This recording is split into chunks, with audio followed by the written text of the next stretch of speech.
अस्सलाम वालेकुम student class matric. How are you, कैसे हो आप लोग? आज मैं एक नए टॉपिक के साथ हूँ। हमारा जो टॉपिक है प्रेजेंट कॉन्टिन्यूअस टेंस। हम जानते हैं कि जो प्रेजेंट टेंस है इसकी हमारे पास चार ब्रांचेस है, जैसे present simple tense, present continuous tense and present perfect tense, और जो लास्ट है हमारे पास present perfect continuous tense. Present continuous tense, present का मतलब हाल, अभी जो मौजूद है हम, और जो कॉन्टिन्यूस है हमारे पास इसका मतलब जारी रहना। तो सबसे पहले we see the definition. What is the definition of this tense?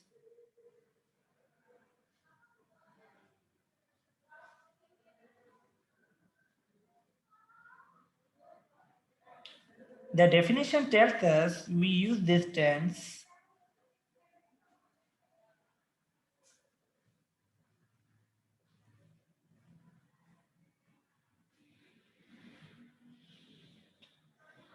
when we are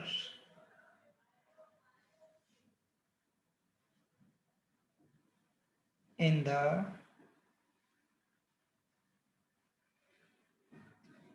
middle of an action.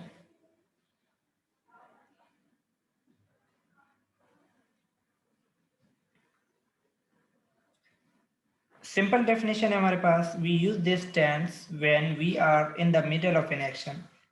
कभी भी आप अगर किसी एक्शन के दरमियान में हैं, आपने काम स्टार्ट किया और अभी ख़त्म नहीं किया है, उसके दरमियान में हैं, तो हम ये टेंस यूज़ करते हैं। हमारे पास अक्सर जुमले आ जाते हैं जिनके लास्ट में लिखा होता है रहा है, रही है, रहा हूँ, या फिर रहे हैं। अगर किसी जुमले के लास्ट में ये सिंबल्स आ रहे हैं तो आप डायरेक्टली समझ जाओ कि ये प्रेजेंट कॉन्टिन्यूअस टेंस है।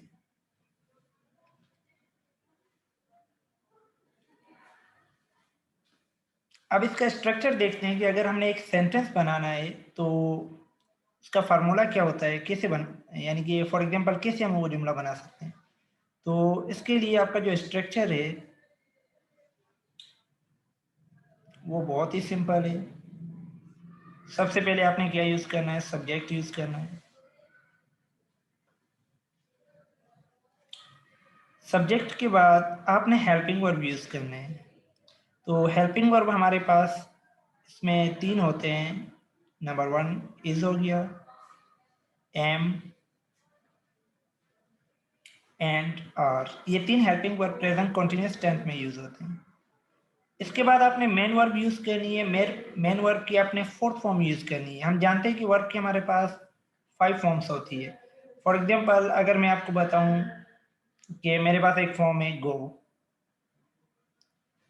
तो इसकी सेकंड फॉर्म क्या होगी, वेंट। थर्ड फॉर्म क्या होगी, गॉन। फोर्थ फॉर्म क्या होगी, गोइंग। फिफ्थ फॉर्म कौन सी होगी, गोज। तो वर्ब की फोर्थ यानी कि 5 फॉर्म्स होती है हमारे पास, लेकिन इसके अंदर आपने वर्ब की फोर्थ फॉर्म यूज करनी है।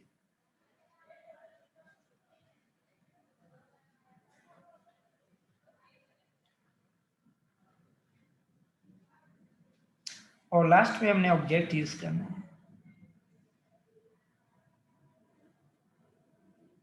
अच्छा, इसके बाद एक और चीज देखिए, सब्जेक्ट हमारे पास डिफरेंट होते हैं। जैसे आई हो गया हमारे पास, तो आई के साथ जो आप हेल्पिंग वर्ब यूज करोगे वो है M.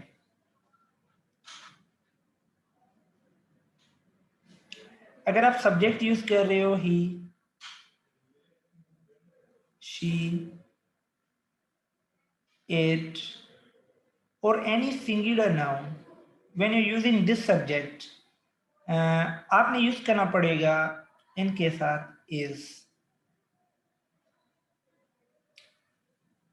And when you are using the subject like we, you,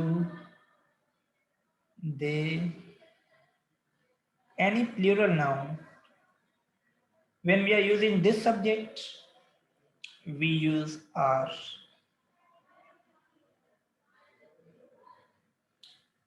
I am repeating again that when you are using subject I, you should use am as a helping verb. When you are using the subject he, she, it, singular noun, with this subject you will have to use is. And when you are using the subject we, you, they, any plural noun, you will have to use the helping verb are. For example, I make a sentence, मैं एक जुमला बनाता हूँ, अम्मी चाय बना रही है। हमारे पास एक सेंटेंस आ गया और हमें पता है कि इसके लास्ट में रही है आ रहा है, इसका मतलब ये प्रेजेंट कॉन्टिन्यूअस टेंस है। तो हम सबसे पहले देखते हैं क्या है। हमारे पास सब्जेक्ट है मदर, काम करने वाला कौन है इसमें,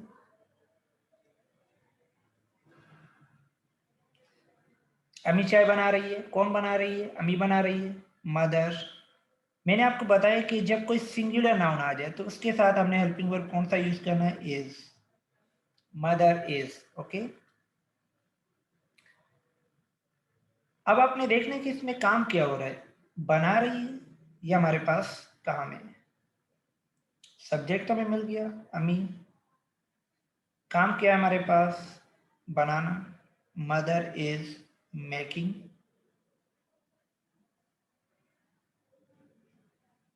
क्या बना रही है, चाय बना रही है। तो चाय जो है वो हमारे पास object, making tea,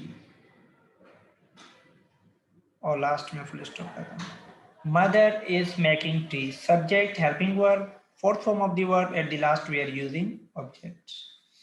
We make another sentence. For example, मैं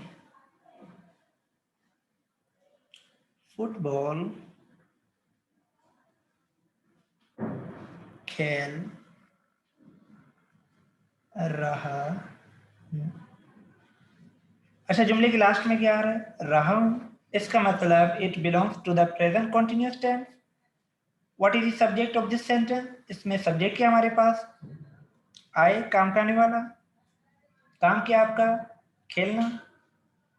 अच्छा, ये भी रिमेंबर रखेंगे, अगर सब्जेक्ट यूज करें तो आपने डायरेक्टली ये भी देखना है कि आप हेल्पिंग वर्ब कौन सा यूज करें। तो आई के साथ कौन सा हेल्पिंग वर्ब यूज करेंगे, एम, मैंने आपको बता दिया।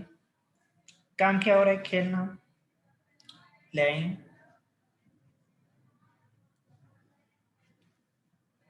ऑब्जेक्ट क्या है, किस पे काम हो रहा है, सब्जेक्ट काम करने वाला, वर्ब आपका काम होता है, और जिस पे काम किया जाए वो हमारे पास ऑब्जेक्ट होता है। तो फुटबॉल के ऊपर काम हो रहा है, यस, फुटबॉल।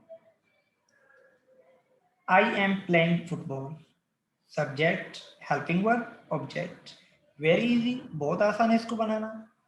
अब ये हमारे सारे अफर्मेटिव सेंटेंस हो गए। अगर इनको नेगेटिव में कन्वर्ट करना है, जैसे फॉर एग्जांपल पहले हमने बनाया कि अम्मी चाय बना रही है, अब हम इसको नेगेटिव में कन्वर्ट करना चाहते हैं कि अम्मी चाय नहीं बना रही। तो सबसे पहले देखते हैं इसका फार्मूला क्या है, स्ट्रक्चर क्या है हमारे पास। और कुछ भी नहीं करना है, बस हमने सब्जेक्ट यूज करना है, सब्जेक्ट के बाद हमने हेल्पिंग वर्ब यूज करने हैं, हेल्पिंग वर्ब के बाद डायरेक्टली आपने नॉट यूज करना है, फिर आपने वर्ब की फोर्थ फॉर्म यूज करनी है जो मेन वर्ब है हमारे पास,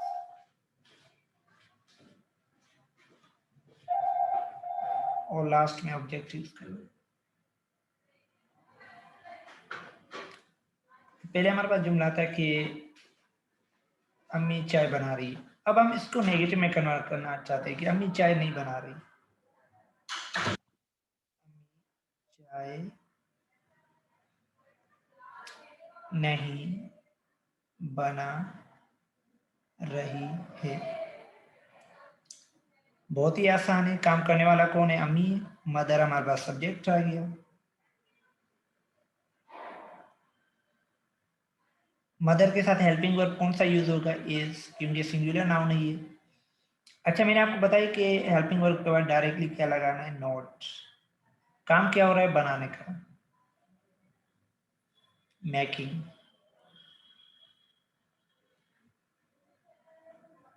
किसके ऊपर काम हो रहा है, चाय। Subject, verb, object.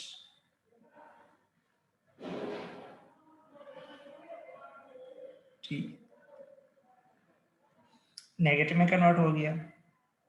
मैंने ऊपर एक और जुमला बनाया था कि मैं फुटबॉल खेल रहा हूँ, ठीक है। उसको अगर हम नेगेटिव में कन्वर्ट करना चाहते हैं तो होगा कि मैं फुटबॉल नहीं खेल रहा हूँ। वेरी इजी, बहुत आसान है इसको नेगेटिव में कन्वर्ट करना। वही आपने सब्जेक्ट यूज करना है। काम करने वाला कौन है, मैं हूँ, आई के साथ हेल्पिंग वर्ब एम यूज होगा। मैंने बताया कि हेल्पिंग वर्ब के बाद डायरेक्टली हमने नॉट यूज करना है, आई एम नॉट। काम क्या है मेरा, खेलना, प्लेइंग। किसके ऊपर काम हो रहा है, फुटबॉल के ऊपर, football. Subject, helping verb, not, main verb, object. ये हमारे नेगेटिव हो गए। अब इसकी लास्ट रह गई, वो मैं आपको समझाता हूँ कि अगर इसको इंटेरोगेटिव में कन्वर्ट करना है तो कैसे होगा। तो उसका बहुत ही आसान फार्मूला है।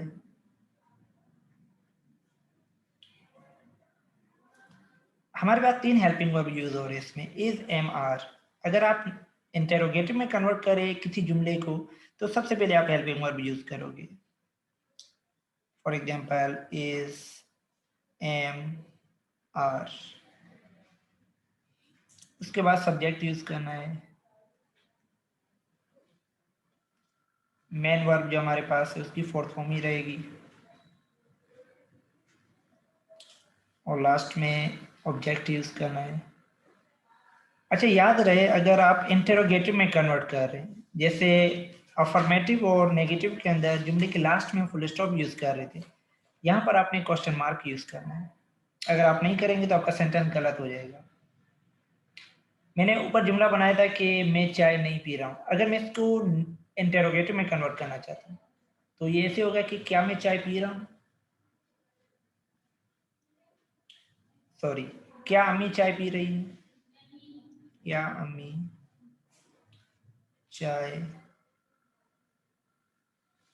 पी रही है। हमारे पास एक इंटेरोगेटिव सेंटेंस आ गया प्रेजेंट कॉन्टिन्यूअस टेंस का।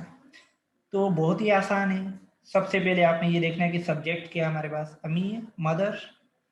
तो मदर क्या है हमारे पास, सिंगुलर नाउन है। तो सिंगुलर नाउन के साथ कौन सा हेल्पिंग वर्ब यूज होगा, इज। तो स्टार्टिंग में इज यूज करो। उसके बाद क्या यूज करना है, काम करने वाला कौन है, अम्मी, मदर। इस मदर, काम क्या हो रहा है, पीना।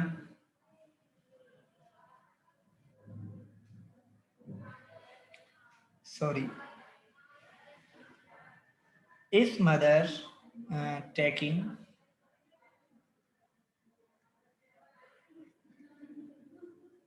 इस मदर टेकिंग। किसके ऊपर काम हो रहा है, चाय के ऊपर, T. Is mother taking tea. जुमला बन गया, लास्ट में आपने क्वेश्चन मार्क यूज करना है। ये आपका जुमला कंप्लीट हो गया। Is mother taking tea, helping verb, subject, main verb, object.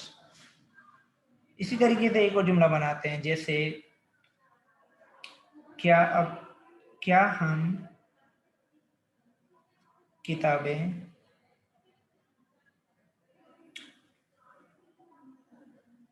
पढ़ रहे हैं। सेंटेंस आ गया, इंटेरोगेटिव है। क्या करना है, सबसे पहले आपने ये देखना है कि सब्जेक्ट क्या है। सब्जेक्ट क्या है आपके पास, हमें।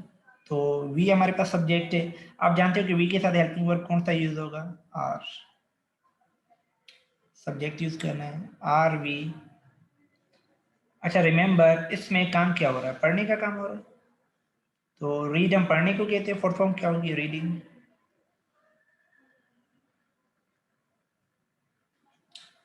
क्या पढ़ रहे हो, किस पे काम हो रहा, किताबें, books?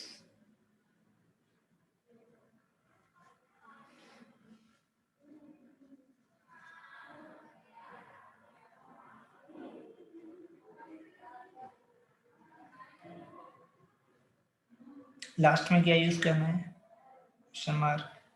Are we reading books? Okay, ये इंटरोगेटिव हो गया। I hope that you must have understood my topic. Thank you very much.